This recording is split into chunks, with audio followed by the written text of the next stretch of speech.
ಓಂ ಶ್ರೀಮಾತ್ರೇ ನಮಃ. ಶ್ರೀ ದೇವಿ ಖಡ್ಗಮಾಲಾ ಸ್ತೋತ್ರ ಅರ್ಥಚಿಂತನೆ ಭಾಗ 9. ಹ್ರೀಂಕಾರಾಸನಗರ್ಭಿತಾನಲಶಿಖಾಂ ಸೌಕ್ಲೀಂ ಕಳಾಂ ಬಿಭ್ರತೀಂ ಸೌವರ್ಣಾಂಬರಧಾರಿಣೀಂ ವರಸುಧಾಧೌತಾಂ ತ್ರಿನೇತ್ರೋಜ್ವಲಾಂ ವಂದೇ ಪುಸ್ತಕಪಾಶಮಂಕುಶಧರಾಂ ಸ್ರಗ್ಭೂಷಿತಾಮುಜ್ವಲಾಂ ತ್ವಾಂ ಗೌರೀಂ ತ್ರಿಪುರಾಂ ಪರಾತ್ಪರಕಳಾಂ ಶ್ರೀಚಕ್ರಸಂಚಾರಿಣೀಂ. ಕಳೆದ ಭಾಗದಲ್ಲಿ ಗುರುಗಳ ವಿಚಾರವನ್ನು ತಿಳಿಯುವಂತಹ ಪ್ರಯತ್ನ ಮಾಡಿದ್ವಿ. ಇಂದು ನವಾವರಣ ದೇವತೆಗಳ ವಿಚಾರವನ್ನು ತಿಳಿಯುವಂತಹ ಪ್ರಯತ್ನ ಮಾಡೋಣ. ನವಾವರಣ ಅಂತಂದರೆ 9 ಆವರಣಗಳು ಅಂತ ಅರ್ಥ. ಶ್ರೀಚಕ್ರವನ್ನು ಜಗನ್ಮಾತೆಯ ವಾಸಸ್ಥಾನ ಅಂತ ನಾವು ಅದಾಗಲೇ ತಿಳ್ಕೊಂಡಿದ್ದೀವಿ. ಶ್ರೀಚಕ್ರದ ಮಧ್ಯ ಬಿಂದುವಿನಲ್ಲಿ ಶಿವನೊಂದಿಗೆ ಐಕ್ಯವಾದಂತಹ ಜಗನ್ಮಾತೆ ಇರುವಂಥವಳು. ಆ ಜಗನ್ಮಾತೆಯನ್ನು ಅರಿಯಬೇಕು ಅಂತ ಹೊರಟಾಗ ನಮಗೆ ಪರೀಕ್ಷೆಗಳು ಅನ್ನುವಂಥದ್ದು ಅಡ್ಡ ಬರುತ್ತೆ. ಜೀವನದಲ್ಲಿ ಯಶಸ್ಸನ್ನು ಪಡಿಬೇಕು ಅಂತಂದರೆ ಪರೀಕ್ಷೆಗಳನ್ನು ಪಾಸ್ ಮಾಡಬೇಕಾಗತ್ತೆ. ಹಾಗೆ ದೇವಿಯನ್ನು ಅರ್ಥ ಮಾಡಿಕೊಳ್ಬೇಕಂದ್ರೂ ಕೂಡ ಅವಳನ್ನು ಸುತ್ತುವರೆದಂತಹ ಈ ಆವರಣ ದೇವತೆಗಳನ್ನು ಪೂಜಿಸಿ ಅವರ ಕೃಪೆಯಿಂದ ಮಧ್ಯಬಿಂದುವಿನಲ್ಲಿರುವಂತಹ ಜಗನ್ಮಾತೆಯನ್ನು ತಿಳಿಯಲಿಕ್ಕೆ ಸಾಧ್ಯ ಆಗತ್ತೆ ಅನ್ನುವಂಥದ್ದನ್ನು ನಾವು ಮೊದಲು ಕಾಣಬೇಕು. ನವಾವರಣ ಅರ್ಥಾತ್ 9 ಆವರಣಗಳು. ಆವರಣ ಅಂತಂದರೆ ಮುಚ್ಚಿಡೋದು, ಬಚ್ಚಿಡೋದು ಅಂತ ಅರ್ಥ. ವೃ ಅನ್ನುವಂಥ ಧಾತುವಿನಿಂದ ಆವರಣ ಅನ್ನುವಂತಹ ಶಬ್ದ ಉಂಟಾಗತ್ತೆ.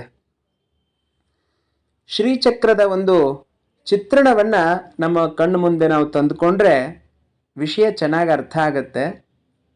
ಶ್ರೀಚಕ್ರದ ರಚನೆ ಹೇಗಿದೆ ಅಂತಂದರೆ 4 ಶಿವ ತ್ರಿಕೋಣಗಳು, 5 ಶಕ್ತಿ ತ್ರಿಕೋಣಗಳು, ಒಟ್ಟು 9 ತ್ರಿಕೋಣಗಳು. ಈ 9 ತ್ರಿಕೋಣಗಳ ಮಧ್ಯದಲ್ಲಿ ಒಂದು ಬಿಂದು. ಆ ಬಿಂದುವೇ ಜಗನ್ಮಾತೆಯ ನಿಜ ನಿಲಯ. ಅಲ್ಲಿಗೆ ಹೋಗಿ ತಲುಪಬೇಕು ಅಂತಂದರೆ ಅವಳನ್ನು ಸುತ್ತುವರಿದಂತಹ ಯೋಗಿನಿಯರನ್ನು ನಾವು ಪೂಜಿಸಬೇಕಾಗತ್ತೆ. ಅವರ ಕೃಪೆಯನ್ನು ನಾವು ಪಡ್ಕೊಳ್ಬೇಕಾಗತ್ತೆ.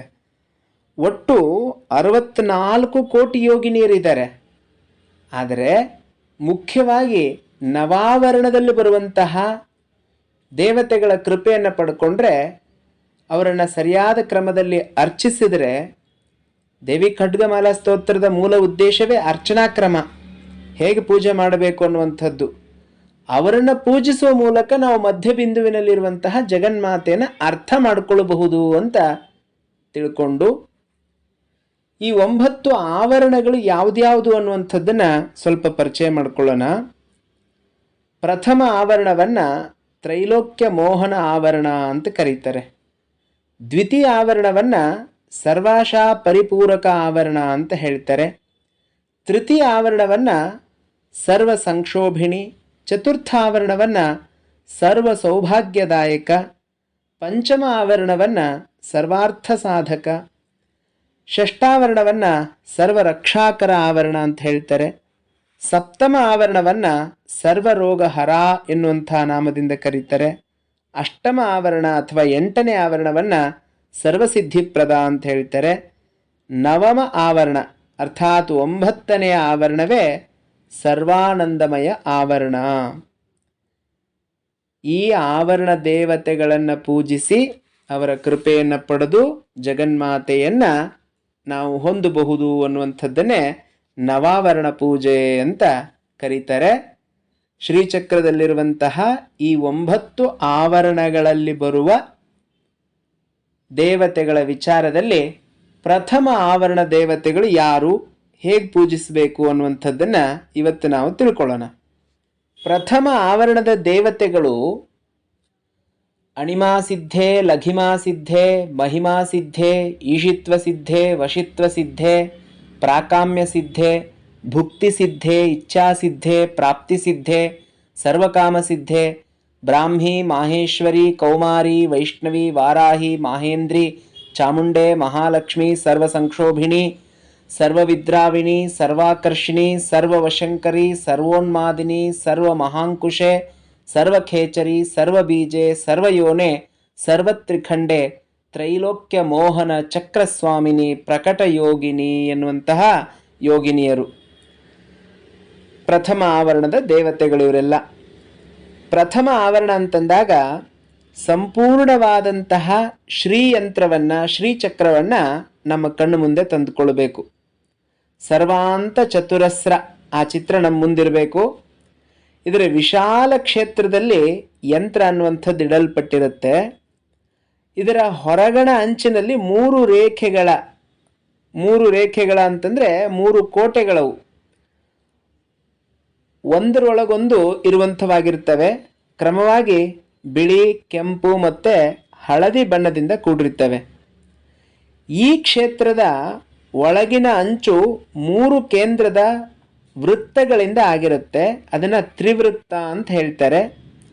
ಅದು ಷೋಡಶ ದಳ ಪದ್ಮವನ್ನು ಸುತ್ತುವರೆದಂಥದ್ದು. ಒಂದು ಶ್ರೀಚಕ್ರವನ್ನು ಇಟ್ಕೊಂಡು ಇದನ್ನು ಕೇಳಿಸ್ಕೊಳ್ತಾ ಹೋದರೆ ನಮಗೆ ಅರ್ಥ ಆಗತ್ತೆ.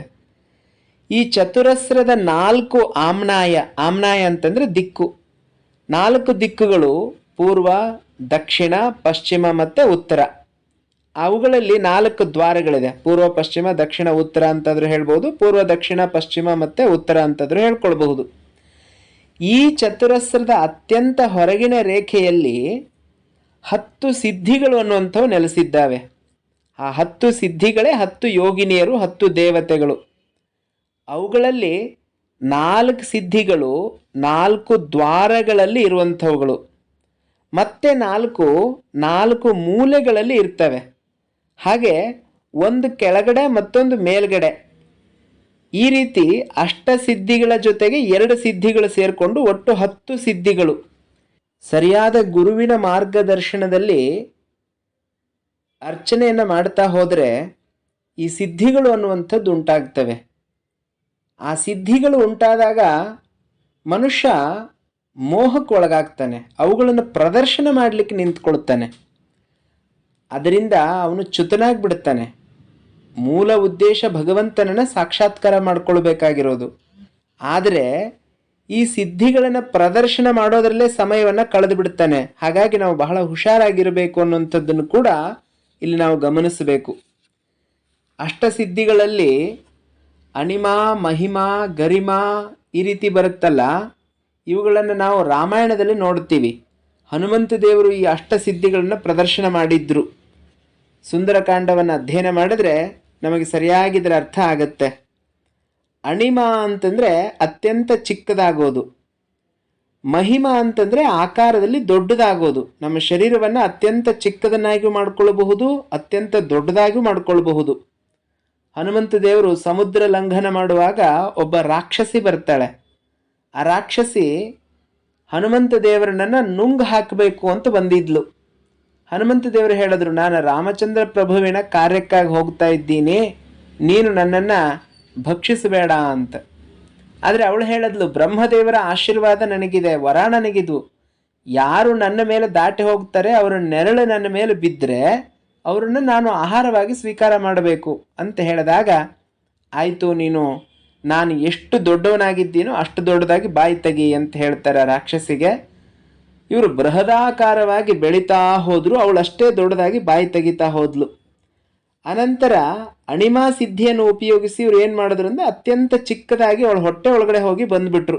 ಬಾಯಿಯಿಂದ ಹೊಟ್ಟೆ ಪ್ರವೇಶ ಮಾಡಿ ಆಚೆ ಬಂದು ಹೇಳಿದ್ರು, ನೋಡಮ್ಮ, ಬ್ರಹ್ಮದೇವರ ವರ ಏನಿತ್ತೋ ಅದನ್ನು ನಾನು ಪಾಲಿಸಿದ್ದೀನಿ. ಏನಿತ್ತು ಅಂದರೆ, ಇಲ್ಲಿ ಯಾರು ದಾಟಿ ಹೋಗ್ತಾರೋ ಅವ್ರು ನಿನ್ನ ಹೊಟ್ಟೆ ಸೇರಬೇಕು, ನಿನಗೆ ಆಹಾರ ಆಗಬೇಕು. ನಾನು ನಿನ್ನ ಹೊಟ್ಟೆ ಒಳಗಡೆ ಹೋಗಿ ಬಂದಿದ್ದೀನಿ ಅಂತ ಹೇಳಿದ್ರು. ಆ ರಾಕ್ಷಸಿಯು ಕೂಡ ಅದನ್ನು ಒಪ್ಕೊಂಡ್ಲು ಅಂತ ಕೇಳ್ತೀವಿ. ಅದೇ ರೀತಿ ಲಘಿಮ ಅಂತಂದರೆ ಹಗುರಾಗೋದು. ದೇಹವನ್ನು ತುಂಬ ಹಗುರವಾಗಿ ತೆಳ್ಳಗೆ ಮಾಡಿಕೊಂಡು ಆಕಾಶದಲ್ಲಿ ಬೇಕಾದರೂ ನಾವು ಹಾರಾಡಬಹುದು. ಏರೋಪ್ಲೇನ್ ಇಲ್ಲದೇ ನಾವು ಆಕಾಶದಲ್ಲಿ ಓಡಾಡಬಹುದು. ಗರಿಮ ಅಂತಂದರೆ ಅತ್ಯಂತ ಭಾರವಾಗುವಂತಹ ಸಿದ್ಧಿ ಇದು. ಲಕ್ಷ್ಮಣ ದೇವರು ಯುದ್ಧ ನಡೆದಂತಹ ಸಂದರ್ಭದಲ್ಲಿ ಮೂರ್ಛೆ ಬಂದು ಬಿದ್ದೋಗಿರ್ತಾರೆ. ಆಗ ರಾಕ್ಷಸರು, ರಾವಣನ ಕಡೆ ರಾಕ್ಷಸರು ಅವ್ರನ್ನ ಎತ್ಕೊಂಡು ಹೋಗಬೇಕು ಅಂತ ಬಹಳ ಪ್ರಯತ್ನ ಮಾಡಿದ್ರು. ಆದರೆ ಸಾಧ್ಯ ಆಗಲಿಲ್ಲ. ಕಾರಣ ಏನು ಅಂತಂದರೆ, ಲಕ್ಷ್ಮಣ ದೇವರು ಈ ಗರಿಮಾ ಅನ್ನುವಂತಹ ಸಿದ್ಧಿಯನ್ನು ಪ್ರಯೋಗ ಮಾಡಿದ್ರು. ತಮ್ಮ ದೇಹವನ್ನು ಅತ್ಯಂತ ಭಾರವಾಗಿ ಮಾಡ್ಕೊಂಡು ಬಿಟ್ಟಿದ್ರು ಅಂತ ರಾಮಾಯಣ ಹೇಳುತ್ತೆ. ಹಾಗೆ ಈಶಿತ್ವ ಸಿದ್ಧಿ, ಇದು ಪ್ರಭುತ್ವವನ್ನು ಪಡೆಯುವಂಥದ್ದು. ವಸ್ತುಗಳ ಮೇಲೆ, ವಿಷಯಗಳ ಮೇಲೆ, ಜನರ ಮೇಲೆ ನಮ್ಮ ಅಧಿಕಾರವನ್ನು ಸಾಧಿಸುವಂತಹ ಸಿದ್ಧಿ ಆಗತ್ತೆ. ಇಚ್ಛಾಸಿದ್ಧಿ ಅನ್ನುವಂಥದ್ದು ಬೇಕಾದದ್ದನ್ನು ಬಯಸುವಂತಹ ಒಂದು ಸಿದ್ಧಿಯನ್ನು ನಾವು ಪಡ್ಕೊಳ್ಬಹುದು. ವಶಿತ್ವ ಅಂತಂದರೆ ಅದನ್ನು ಅಧೀನಪಡಿಸಿಕೊಳ್ಳುವಂತಹ ಸಿದ್ಧಿ. ಪ್ರಾಕಾಮ್ಯ ಅಂತಂದರೆ ಇಚ್ಛಿತವಾದಂಥ ವಸ್ತುವನ್ನು ಪಡ್ಕೊಳ್ಳುವಂಥದ್ದು. ಹಾಗೆ ಭುಕ್ತಿ ಅಂತಂದರೆ ಸುಖವನ್ನು ಅನುಭವಿಸೋದು. ಸರ್ವಕಾಮ ಸಿದ್ಧಿ ಅಂತಂದರೆ ನಮ್ಮೆಲ್ಲ ಬಯಕೆಗಳನ್ನು ಸಾಕಾರಗೊಳಿಸಿಕೊಳ್ಳೋದು ಅಂತ ಹೇಳ್ತಾರೆ. ಹೀಗೆ ಒಬ್ಬ ಸಾಧಕ ನವಾವರಣ ಪೂಜೆಯ ಪ್ರಥಮ ಆವರಣದ ದೇವತೆಗಳಲ್ಲಿ ಈ 10 ದೇವತೆಗಳನ್ನು ಅರ್ಚನೆ ಮಾಡೋ ಮೂಲಕ ಅವರ ಕೃಪೆಯನ್ನು ಪಡ್ಕೊಳ್ತಾನೆ. ಆ ಸಿದ್ಧಿಗಳ ಪ್ರದರ್ಶನಕ್ಕೆ ನಿಲ್ಲದೆ ಆ ಕೃಪೆಯಿಂದ ಅವನು ಇನ್ನೂ ಒಳಗಡೆ ಪ್ರವೇಶವನ್ನು ಮಾಡಬೇಕು ಅನ್ನುವಂಥದ್ದನ್ನು ನಾವು ಗಮನಿಸಬೇಕು. ಚತುರಸ್ರದ 2ನೇ ರೇಖೆ ಇದೆಯಲ್ಲ, ಆ 2ನೇ ರೇಖೆಯ ಅಲ್ಲಿ 8 ಮಾತೃಕಾ ದೇವತೆಗಳು ಅನ್ನುವಂಥವ್ರು ಇದ್ದಾರೆ.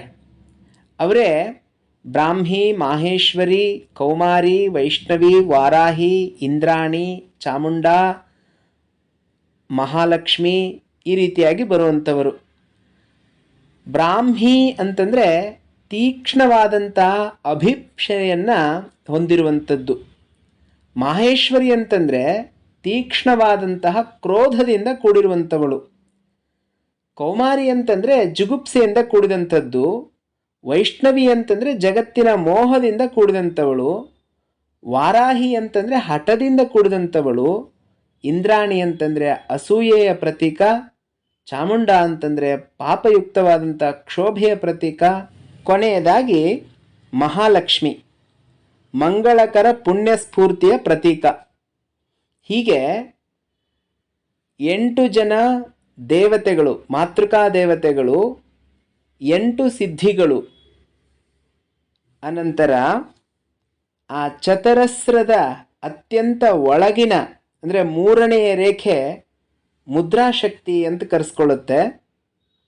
ದಿಕ್ಪಾಲಕ ಒಂದು ಸ್ಥಾನ, ದಿಕ್ಪಾಲಕ ದೇವತೆಗಳನ್ನು ಪ್ರತಿನಿಧಿಸುವಂಥದ್ದು.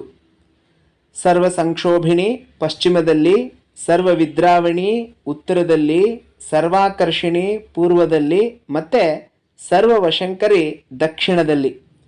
ಸರ್ವೋನ್ಮಾದಿನಿ ಅನ್ನುವಂಥವಳು ವಾಯುವ್ಯದಲ್ಲಿ, ಸರ್ವಾಂಕುಶ ಅನ್ನುವಂಥವಳು ಈಶಾನ್ಯದಲ್ಲಿ, ಖೇಚರಿ ಅನ್ನುವಂಥವಳು ಆಗ್ನೇಯದಲ್ಲಿ, ಸರ್ವಬೀಜ ಅನ್ನುವಂಥವಳು ನೈಋತ್ಯದಲ್ಲಿ ಮತ್ತು ಮಹಾಯೋನಿ ಅನ್ನುವಂಥವಳು ಕೆಳಗಡೆ, ಸರ್ವೇಶ್ವರಿ ಅನ್ನುವಂಥವಳು ಮೇಲ್ಭಾಗದಲ್ಲಿ. ಈ ರೀತಿಯಾಗಿ ಚತುರಸ್ರದ 3 ರೇಖೆಗಳು ಪ್ರತ್ಯೇಕ ದೇವತೆಗಳು ಅಂತ ಕರೆಸ್ಕೊಳ್ತವೆ. ಶ್ರೀಚಕ್ರದ ಪಾದ, ಮೊಣಕಾಲು ಮತ್ತು ತೊಡೆಯನ್ನು ಪ್ರತಿನಿಧಿಸುವಂಥವು ಅಂತ ಕೂಡ ಅವುಗಳನ್ನು ನಾವು ತಿಳಿತೀವಿ. ಈ ಆವರಣದ ಅಧಿಷ್ಠಾತೃ ದೇವತೆ ತ್ರಿಪುರ ಅಥವಾ ಚಕ್ರೇಶ್ವರಿ ಅಂತ ಕರೆಸ್ಕೊಂಡಿರುವಂಥವಳು. ಇಲ್ಲಿ ನೆಲೆಸಿದಂತಹ ಸಹಚರ ದೇವತೆಗಳೆಲ್ಲರೂ ಕೂಡ ವ್ಯಕ್ತ ರೂಪವನ್ನು ಉಳ್ಳವರು. ಪ್ರಕಟ, ಯೋಗಿನಿ ಅಂತ ಬರುತ್ತೆ. ಅವರೆಲ್ಲ ಕಾಣಿಸುವಂಥವರು. ಈ ಆವರಣ ಅನ್ನುವಂಥದ್ದು ಸೃಷ್ಟಿಯ ಮೊದಲ ಭಾಗವನ್ನು ಸೂಚಿಸುವಂಥದ್ದು. ಈ ರೀತಿ ಪ್ರಥಮ ಆವರಣ ದೇವತೆಗಳಲ್ಲಿ ಬಂದಂತಹ ಈ ನಾಮಗಳಿಗೆ ವಿಶೇಷವಾದಂಥ ಅರ್ಥ ಕೂಡ ಇದೆ. ನಾಳಿನ ಭಾಗದಲ್ಲಿ ಅವುಗಳನ್ನು ತಿಳ್ಕೊಂಡು ದ್ವಿತೀಯ ಆವರಣದ ದೇವತೆಗಳ ವಿಚಾರವನ್ನು ತಿಳಿಯುವಂತಹ ಪ್ರಯತ್ನ ಮಾಡೋಣ. ಧನ್ಯವಾದಗಳು.